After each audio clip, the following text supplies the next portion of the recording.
देवदत्त, किम्बिला, भद्या, महानामा, कालुदाई और अनिरुद्ध सिद्धार्थ के मित्र थे, जो राजनीति और नैतिकता जैसी चीजों पर चर्चा करने के लिए अक्सर उनसे मिलने आते थे। आनंद और नंदा के अलावा वे सिद्धार्थ के राजा बनने के बाद उनके सबसे करीबी सलाहकार थे। वे शराब के कई गिलास पीने के बाद अपनी बहस शुरू करना पसंद करते थे। अपने दोस्त की इच्छाओं को पूरा करते हुए सिद्धार्थ अक्सर शाही संगीतकारों और नर्तकियों को देर रात तक प्रदर्शन करवाते रहते थे। देवदत्त राजनीतिक मामलों पर अंतहीन चर्चा कर सकते थे और उदयन और महानामा देवदत्त द्वारा बताए गए हर बिंदु पर अथक बहस करते थे। सिद्धार्थ बहुत कम बोलते थे। कभी कभी नृत्य या गीत के बीच में सिद्धार्थ अनिरुद्ध को सिर हिलाते हुए देखते थे, आधी नींद में और जाहिर तौर पर शाम की गतिविधियों से थके हुए। वह अनिरुद्ध को धक्का देते और दोनों चुपके से बाहर निकल जाते, जहां वे चांद को देख सकते थे और पास की नदी की आवाज सुन सकते थे। अनिरुद्ध महानामा के छोटे भाई थे। उनके पिता राजकुमार अमृतोदन थे, जो सिद्धार्थ के पैतृक चाचा थे। अनिरुद्ध एक मिलनसार, सुंदर व्यक्ति था, जिसकी दरबारी महिलाएं बहुत प्रशंसा करती थीं। हालांकि वह खुद प्रेम प्रसंग में लिप्त नहीं था। कभी कभी सिद्धार्थ और अनिरुद्ध आधी रात तक बगीचे में बैठते थे। तब तक उनके मित्र नशे में चूर हो चुके होते थे या थक चुके होते थे और वे और चर्चा नहीं कर पाते थे और अतिथि कक्षों में चले जाते थे और सिद्धार्थ अपनी बांसुरी निकालकर चांदनी के नीचे बजाते थे। गोपा एक छोटी धूप बत्ती एक चट्टान पर रख देती थी और पास में चुपचाप बैठ जाती थी। रात की गर्म हवा में मधुर संगीत को ऊपर नीचे होते हुए सुनती थी। सिद्धार्थ ने चांदनी के नीचे अनिरुद्ध के लिए बांसुरी बजाई। समय उड़ गया और यशोधरा के जन्म का दिन निकट आ गया। रानी पमिता ने अपनी बेटी से कहा कि उसे जन्म देने के लिए घर लौटने की जरूरत नहीं है, क्योंकि पमिता खुद उस समय कपिलवत्थु में रह रही थी। रानी महाप्रजापति के साथ पमिता ने यशोधरा की सहायता के लिए राजधानी में सबसे बेहतरीन दाइयों का चयन किया। जिस दिन यशोधरा को प्रसव पीड़ा हुई, उस दिन रानी गौतमी और रानी पमिता दोनों वहां मौजूद थीं। महल में एक गंभीर और उम्मीद भरा माहौल था। हालांकि राजा शुद्धोधन ने अपनी उपस्थिति नहीं दिखाई, लेकिन सिद्धार्थ को पता था कि राजा अपने कमरे में उत्सुकता से जन्म की खबर का इंतजार कर रहे हैं। जब यशोधरा की प्रसव पीड़ा गंभीर रूप से शुरू हुई, तो उसे उसके सेवकों द्वारा आंतरिक कक्ष में ले जाया गया।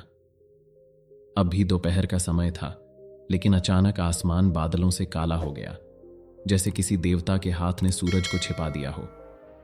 सिद्धार्थ बाहर बैठ गया। हालांकि वह अपनी पत्नी से 2 दीवारों से अलग था, लेकिन वह उसकी चीखें साफ सुन सकता था। हर बीतते पल के साथ उसकी बेचैनी बढ़ती जा रही थी। यशोधरा की कराहें अब एक के बाद एक हो रही थीं और वह खुद को संभाल नहीं पा रहा था। उसकी चीखें उसके दिल को चीर रही थीं, जब तक कि वह शांत नहीं बैठ सकता था। वह खड़ा था और फर्श पर चहलकदमी कर रहा था। कभी कभी यशोधरा की कराहें इतनी तीव्र होती थीं कि वह अपनी घबराहट को दबा नहीं पाता था। उसकी मां रानी महामाया उसे जन्म देने के परिणाम स्वरूप मर गई थी और यह एक ऐसा दुख था जिसे वह कभी नहीं भूल सकता था। अब यशोधरा की बारी थी अपने बच्चे को जन्म देने की। बच्चे को जन्म देना एक ऐसा अनुभव था जो ज्यादातर विवाहित महिलाओं को होता है, एक ऐसा अनुभव जो खतरे से भरा होता है, जिसमें मृत्यु की संभावना भी शामिल है। कभी कभी मां और बच्चे दोनों की मृत्यु हो जाती है। खुद को याद दिलाते हुए कि उसने कई महीने पहले एक साधु से क्या सीखा था, सिद्धार्थ कमल की मुद्रा में बैठ गया और अपने मन और हृदय को नियंत्रित करना शुरू कर दिया। यह समय एक सच्ची परीक्षा थी। उसे यशोधरा के रोने के बीच भी शांत मन बनाए रखना था। अचानक उसके मन में एक नवजात शिशु की छवि उभरी। यह उसके अपने बच्चे की छवि थी। हर किसी को उम्मीद थी कि उसका एक बच्चा होगा और उसके बाद सभी उसके लिए खुश होंगे। उसे खुद भी एक बच्चे की उम्मीद थी, लेकिन अब वास्तविक घटना की तीव्रता में उसे समझ में आया कि बच्चे का जन्म कितना महत्वपूर्ण है। उसने अभी तक अपना रास्ता नहीं खोजा था। वह अभी तक नहीं जानता था कि वह कहाँ जा रहा है, और फिर भी वह एक बच्चे को जन्म दे रहा था। क्या यह बच्चे के लिए दया नहीं थी? यशोधरा का रोना अचानक बंद हो गया। वह खड़ा हो गया। क्या हुआ था? वह अपनी धड़कन महसूस कर सकता था। उसने फिर से अपनी सांसों पर ध्यान दिया ताकि वह शांत हो जाए। ठीक उसी समय एक शिशु की किलकारी गूंजी। बच्चा पैदा हुआ। सिद्धार्थ ने अपने माथे से पसीना पोंछा।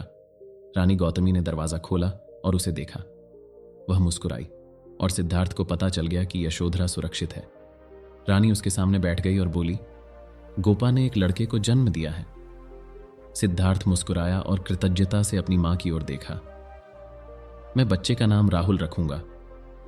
उस दोपहर सिद्धार्थ अपनी पत्नी और बेटे से मिलने के लिए कमरे में दाखिल हुआ।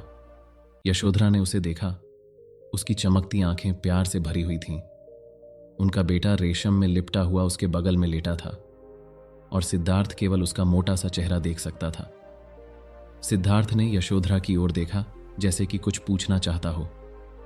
समझते हुए उसने अपनी सहमति में सिर हिलाया और सिद्धार्थ को राहुल को उठाने का इशारा किया।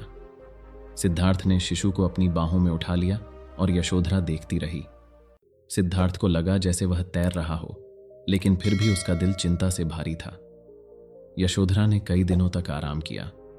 रानी गौतमी ने भोजन की तैयारी से लेकर हर चीज का ध्यान रखा। विशेष भोजन परोसने से लेकर मां और बच्चे को गर्म रखने के लिए चिमनी की देखभाल करने तक। घर लौटने के एक दिन बाद सिद्धार्थ अपनी पत्नी और बेटे से मिलने गए और जैसे ही उन्होंने राहुल को अपनी बाहों में लिया, उन्होंने आश्चर्य व्यक्त किया कि मानव जीवन कितना कीमती और नाजुक है। उन्होंने उस दिन को याद किया जब वह और यशोधरा 4 साल के एक गरीब बच्चे के अंतिम संस्कार में शामिल हुए थे। जब सिद्धार्थ और यशोधरा पहुंचे तो शरीर अभी भी मृत्युशैया पर पड़ा था। जीवन के सभी लक्षण गायब हो गए थे और बच्चे की त्वचा पीली और मोम जैसी हो गई थी। उसका शरीर त्वचा और हड्डियों से अधिक कुछ नहीं था। बच्चे की मां अपने आंसू पोंछते हुए बिस्तर के पास घुटनों के बल बैठ गई और फिर से रोने लगी। एक क्षण बाद एक ब्राह्मण अंतिम संस्कार करने के लिए आया। पड़ोसी, जिन्होंने पूरी रात जागरण किया था, ने बच्चे के शव को एक बांस के स्ट्रेचर पर उठा लिया, जिसे उन्होंने शव को नदी तक ले जाने के लिए बनाया था। ब्राह्मण के निर्देश का पालन करते हुए लोगों ने स्ट्रेचर को नदी में ले जाकर विसर्जित कर दिया। फिर उन्होंने उसे वापस ऊपर उठाया और पानी को बहने के लिए जमीन पर छोड़ दिया। यह एक शुद्धिकरण अनुष्ठान था, क्योंकि लोगों का मानना था कि बाणगंगा नदी का पानी बुरे कर्मों को साफ कर सकता है। एक व्यक्ति ने अंतिम संस्कार की चिता पर इत्र डाला और फिर बच्चे के शरीर को उस पर रख दिया।